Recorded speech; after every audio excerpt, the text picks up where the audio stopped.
Hello everyone, welcome to Study Tube. आज इस video में हम लोग अलैंगिक और मानव प्रजनन यानी कि एसेक्सुअल एंड ह्यूमन रिप्रोडक्शन का पार्ट 5 देखने वाले हैं। और इस पार्ट के साथ हम लोग कवर कर लेंगे 150 MCQs, यानी कि ये जो हमारा पार्ट है ये आखिरी पार्ट है। इस पार्ट के बाद हमारा ये चैप्टर नंबर 24 समाप्त हो जाएगा, यानी अलैंगिक और मानव प्रजनन जो हमारा चैप्टर है ये समाप्त हो जाएगा। तो बाकी के पार्ट्स देखने के लिए या फिर NCERT सीरीज के अंदर मैंने जितने भी चैप्टर्स अपलोड कर दिए उन सब को देखने के लिए हमारे चैनल के प्लेलिस्ट को आप चेक कर सकते हो। 4 पार्ट्स मिलाकर के हम लोगों ने कवर कर लिया है 132 तक। आज हम लोग स्टार्ट करेंगे 133 से। तो हमारे इस वीडियो का पहला सवाल है क्वेश्चन नंबर 133 से। सवाल है, मानव मादा में प्रोजेस्टेरोन हार्मोन का स्राव करता है। पार्ट 4 में हम लोगों ने देखा था कॉर्पस ल्यूटियम, और जब एक महिला प्रेग्नेंट हो जाती है तब उसमें प्लेसेंटा का निर्माण होता है और वो प्लेसेंटा भी इस हार्मोन को बनाता है। तो डी हमारा यहाँ पर राइट आंसर।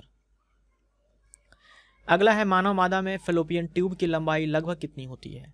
एक फीमेल के अंदर जो फेलोपियन ट्यूब होता है, जिसे हम लोग ओविडक्ट भी बोलते हैं, हिंदी में डिंब वाहिनी नलिका बोलते हैं, इसकी लंबाई लगभग कितनी होती है। 10 से 12 सेंटीमीटर होती है। तो बी हमारा राइट आंसर। इनमें से किसकी आकार उल्टी रखी हुई नाशपाती के जैसे होती है। ये है यूट्रस यानी कि गर्भाशय। ये है उल्टी रखी हुई नाशपाती और ये है यूट्रस। तो इन दोनों के जो शेप है वो मिलता जुलता है। अगला है, इनमें से कौन है जो एक 32 कोशिका वाली संरचना है। देखो, एक सेल वाले एम्ब्रियो को जाइगोट बोलते हैं, 8 से 16 सेल वाले एम्ब्रियो को मोरुला बोलते हैं, और 32 सेल वाले एम्ब्रियो को ब्लास्टोसिस्ट कहते हैं। तो सी हमारा यहाँ पर राइट आंसर। निषेचन के बाद जाइगोट बनता है। ये एक सेल वाला एम्ब्रियो है, आप बोल सकते हो कि ये एक कोशिका वाली एम्ब्रियो है। एक सेल से 2 सेल होगा, डिवाइड होकर के 2 से 4 होगा, 4 से 8 होगा, 8 से 16 होगा। तो 8 से 16 सेल वाले एम्ब्रियो को मोरुला कहते हैं। फिर 16 के बाद 32 होगा, तो 32 सेल वाले एम्ब्रियो को ब्लास्टोसिस्ट कहते हैं। अगला सवाल है, कोरपुटी। कोरपुटी यानी कि ब्लास्टोसिस्ट, ब्लास्टोसिस्ट को ब्लास्टुला भी कहते हैं।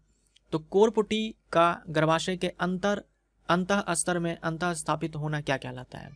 जो ब्लास्टोसिस्ट आपने देखा अभी पिछले सवाल में, वो क्या करता है, यूट्रस के जो सबसे अंदर वाली वॉल होती है, एंडोमेट्रियम जिसे कहते हैं, उसमें जाकर के एम्बेडेड हो जाता है, धंस जाता है। देखो, यूट्रस के दीवार की 3 लेयर, सबसे अंदर वाली एंडोमेट्रियम, बीच वाली मायोमेट्रियम, सबसे बाहर वाली पेरीमेट्रियम। तो एंडोमेट्रियम से ये ब्लास्टोसिस्ट जाकर के चिपक जाता है या फिर बोल दो उसमें धंस जाता है। इस प्रक्रिया को क्या कहते हैं, इसे इम्प्लांटेशन कहते हैं। आप इस पिक्चर में देखो, ये जो आप H देख रहे हो ये है ब्लास्टोसिस्ट और ये एंडोमेट्रियम में धंस रहा है। महिलाओं के अंदर कुछ महत्वपूर्ण हार्मोन्स बनते हैं जिनके फंक्शंस के ऊपर, जिनके कार्यों के ऊपर आपके एग्जाम में सवाल पूछे जाते हैं। पहला है एस्ट्रोजन। इसके बारे में आप जानते हो कि ये मानव मादा के अंदर द्वितीयक लैंगिक लक्षण को प्रेरित करता है। दूसरे नंबर पर है प्रोजेस्टेरॉन। प्रोजेस्टेरॉन हार्मोन ये गर्भाशय को संकुचित होने से रोकता है। जो यूट्रस है उसको कॉन्ट्रैक्ट होने से रोकता है प्रोजेस्टेरॉन हार्मोन।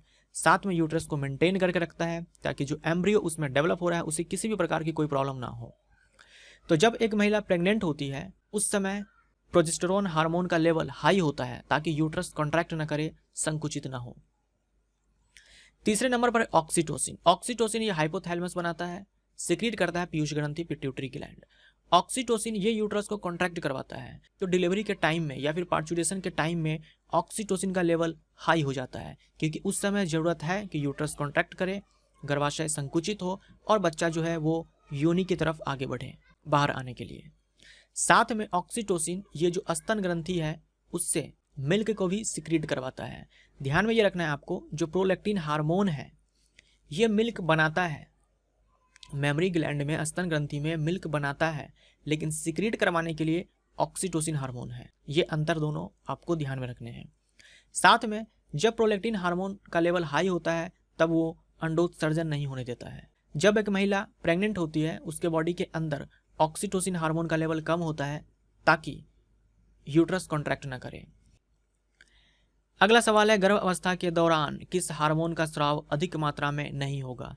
जब एक महिला प्रेग्नेंट है तो प्रेगनेंसी के दौरान यूट्रस कॉन्ट्रैक्ट नहीं होना चाहिए, और यूट्रस को कॉन्ट्रैक्ट करवाने के लिए ऑक्सीटोसिन हार्मोन। तो सी हमारा राइट आंसर हो जाएगा। इसका जो लेवल है ये कम होना चाहिए। अगला है, इनमें से कौन एक भ्रूण में एक जनन स्तर नहीं है।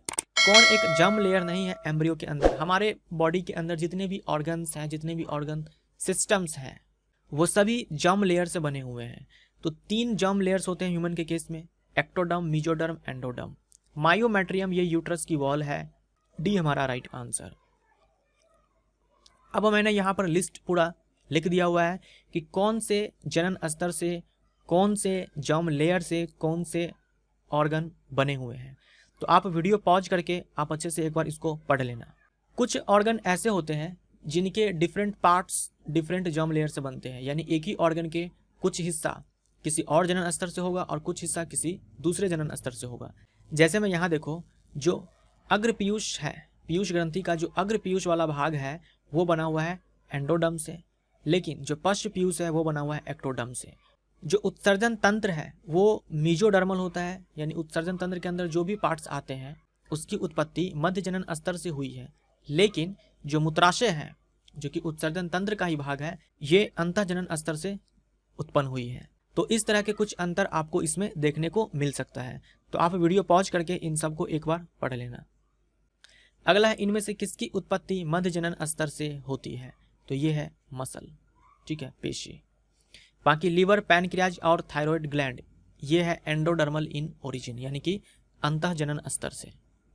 अगला सवाल है, इनमें से किस तंत्र का उत्पत्ति मध्य जनन स्तर से नहीं होती है? सर्कुलेटरी सिस्टम, स्केलेटल सिस्टम, यहाँ देखो मैंने लिखा हुआ है बोन एंड कार्टिलेज, हड्डी और उपास्थि, तो यही दोनों मिल करके बनाते हैं कंकाल तंत्र। तो कंकाल तंत्र, उत्सर्जन तंत्र और परिसंचरण तंत्र ये सारे के सारे हैं मध्य जनन स्तर से बने हुए, तो इनमें से कोई नहीं हमारा राइट आंसर हो जाएगा। अगला सवाल है, मानव में सगर्भता की अवधि यानी कि गर्भ अवधि डैश महीने की होती है? ह्यूमन के केस में फीमेल के अंदर जो प्रेगनेंसी होती है वो लगभग कितने महीने की होती है, यानी कितने महीने तक एम्ब्रियो गर्भाशय के अंदर होता है, यूट्रस के अंदर होता है? ये है 9 महीने, यानी कि 9 महीने में जो एम्ब्रियो है वो पूरी तरीके से डेवलप हो जाएगा और यूट्रस से बाहर आने के लायक हो जाएगा। तो ये जो पूरा टाइम पीरियड है ना 9 महीने, इसे बोलते हैं जेस्टेशन पीरियड। ध्यान में रखिएगा, जेस्टेशन पीरियड। तो सवाल आपसे बस इतना भी पूछा जा सकता है कि ह्यूमन के केस में जेस्टेशन पीरियड कितना है। तो आपसे सवाल ये पूछना चाह रहा है कि ह्यूमन के अंदर जो प्रेगनेंसी है वो कितने महीनों तक होती है? 9 महीने। भ्रूण के हृदय की धड़कन को सुना जा सकता है इनमें से किस यंत्र का उपयोग करके? स्टेथोस्कोप। अगला है, भ्रूण का विकास और उसकी गतिविधियों को देखने के लिए डैश का उपयोग किया जाता है?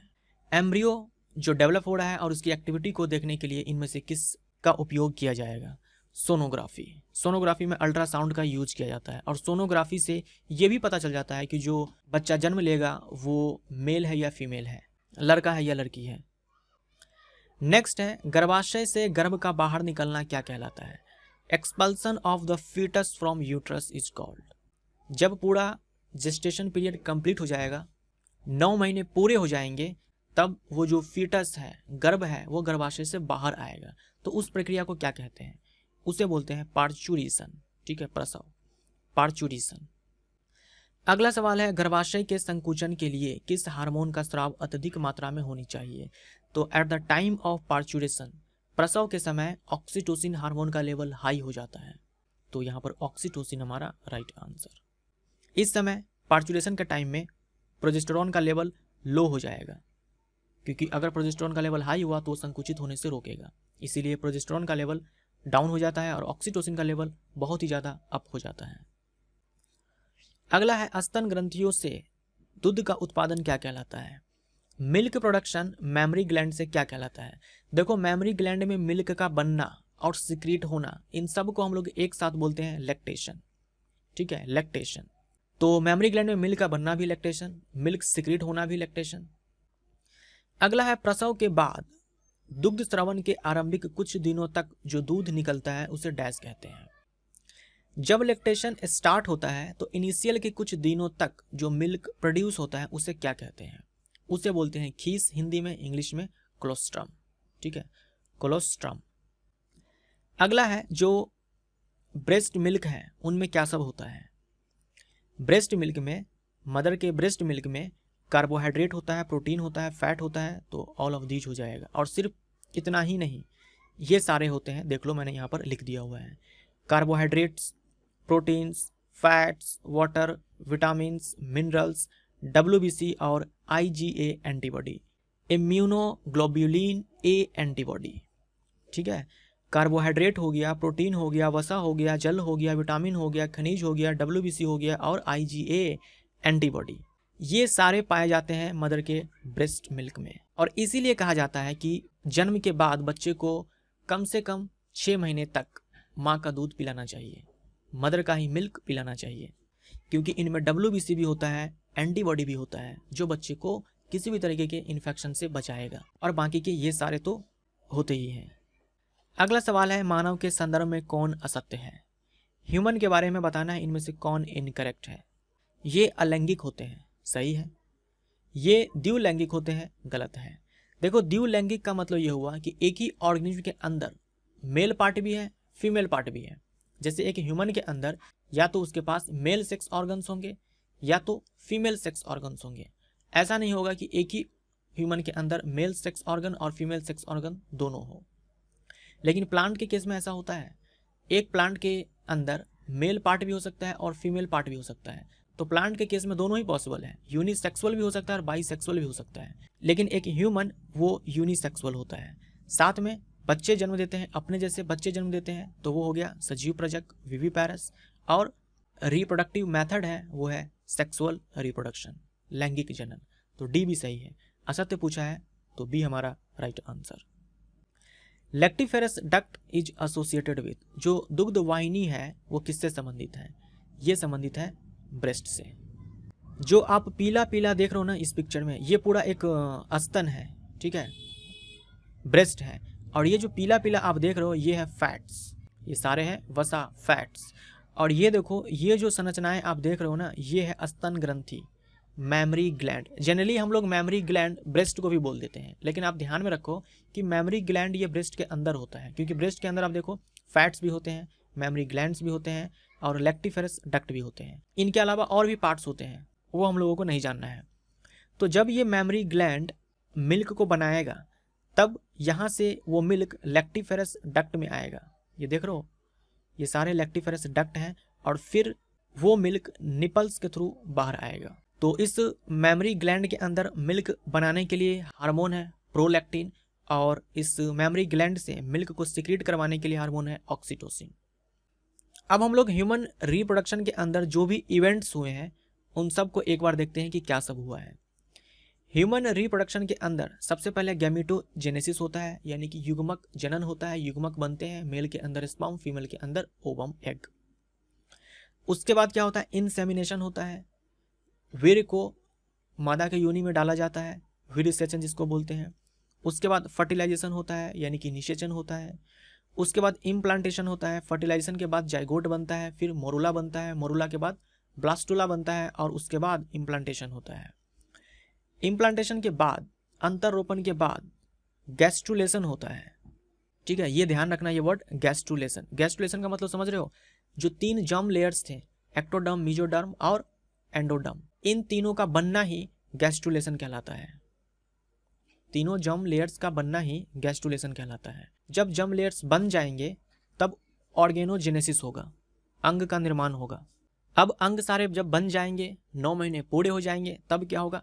पार्चुरेशन होगा, ठीक है, प्रसव होगा, यानी कि गर्भाशय से बच्चा बाहर आएगा। उसके बाद क्या होगा? लैक्टेशन होगा, बच्चा बाहर आ गया, अब माँ उसको अपना दूध पिलाएगी लगभग 6 महीने तक। तो ये पूरे इवेंट्स होते हैं। और इस गैमेटोजेनेसिस से लेकर इस फर्टिलाइजेशन से लेकर के पार्चुरेशन तक का जो समय होता है वो 9 महीने का होता है, और इसी को जेस्टेशन पीरियड बोलते हैं। ह्यूमन के अंदर ये जेस्टेशन पीरियड 9 महीने का होता है। कहाँ से कहाँ? फर्टिलाइजेशन से लेकर के पार्चुरेशन तक। तो ये हमारा चैप्टर समाप्त हो गया, रिप्रोडक्टिव सिस्टम। मैंने आपसे कहा था कि ह्यूमन फिजियोलॉजी के अंदर मैं आपको 8 चैप्टर्स करवाऊंगा, और ये 8th चैप्टर था हमारा, और मैंने कहा था इसके बाद समाप्त हो जाएगा हमारा ह्यूमन फिजियोलॉजी। लेकिन मैं इसमें एक चैप्टर और ऐड कर रहा हूँ, चैप्टर नंबर 9, और ये है रिप्रोडक्टिव हेल्थ, जनन स्वास्थ्य, जिसमें हम लोग जनन संबंधी कुछ बीमारियों के बारे में जानेंगे और भी कुछ बातों को जानेंगे। तो इस चैप्टर में ज़्यादा सवाल नहीं है, 50 से 60 सवाल आएंगे। 2 पार्ट्स में मैं इसको समाप्त करूँगा। तो आप में से जो भी है जो इन सारे चैप्टर्स को एक PDF में चाहते हैं, एक साथ चाहते हैं, तो थोड़ा सा वेट कर लो, ये चैप्टर अपलोड होने दो, उसके बाद मैं सारे को ऐड कर दूंगा और ह्यूमन फिजियोलॉजी नाम से हमारा एक बायो का पूरा PDF होगा। फिर उसके बाद आप परचेज कर लेना। आखिरी में मैं आपसे यही कहूँगा कि कम से कम आप जितने देखते हो उसके 50% तो लाइक मिलने चाहिए। तो आप सबसे मेरा रिक्वेस्ट है कि अगर आपको वीडियो अच्छा लगता है तो बिना लाइक किए मत जाया करो। देखिए, आपके जब लाइक्स होते हैं तब मुझे ऐसा लगता है कि मैं जो वीडियो बना रहा हूँ आपको समझ में आ रहा है और आपको ऐसा लग रहा है कि ये वीडियो आपके लिए फ़ायदेमंद है, क्योंकि मेरे हिसाब से तो फ़ायदेमंद है। अगर आपको ऐसा लगता है कि हाँ ये सच है तो आप वीडियो को लाइक करके जाना, क्योंकि लाइक्स अगर नहीं मिलते हैं तो मुझे ऐसा लगता है जैसे कि शायद आप लोगों को वीडियो पसंद नहीं आई, और मुझे ऐसा लगता है जैसे कि वीडियो ये नहीं बनाना चाहिए था क्योंकि आप लोगों को पसंद नहीं आ रहा है, इसीलिए आप लोग लाइक नहीं देते हो। तो अगर आपको पसंद आता है वीडियो तो आप लाइक करके जाया करो। Thank you so much.